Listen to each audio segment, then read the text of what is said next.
बिस्मिल्लाहिर्रहमानिर्रहीम। अस्सलाम वालेकुम नाज़रीन, सिटी थाना मुजफ्फराबाद के करीब शोहर ने बीवी को गोलियां मारकर कत्ल कर दिया।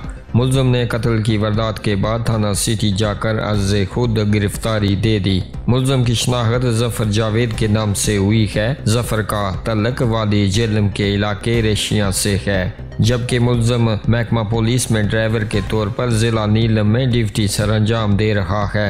इब्तदाई मालूमात के मुताबिक मुल्ज़िम ने घरेलू नाचाकी की बिना पर बीवी को कत्ल किया। मुल्ज़िम से आला कत्ल बरामद कर लिया गया है। नाज़रीन, घरों में नाचाकी का होना कोई पहला वाकया नहीं, लेकिन संगदिली की इस इंतहा पर जाना लम्हाए फिक्रिया है। कातिल ने खुद को सरेंडर कर दिया है क्योंकि अपनी दानिश्त में इसने अपना मकसद पैदाइश शायद पूरा कर दिया, लेकिन इस अलमिये के नतीजे में माँ से महरूम होने वाले बच्चों और दीगर मतलकीन की जिंदगियों पर क्या असरात पड़ेंगे। नाज़रीन, आप भी अपनी राय का इजहार इस खबर के हवाले से नीचे कमेंट बॉक्स में जरूर कीजिएगा। मजीद खबरों और अपडेट्स के लिए हमारे चैनल को सब्सक्राइब कीजिएगा। अपने मेज़बान को दीजिएगा इजाज़त। अगली वीडियो तक के लिए अल्लाह हाफिज़।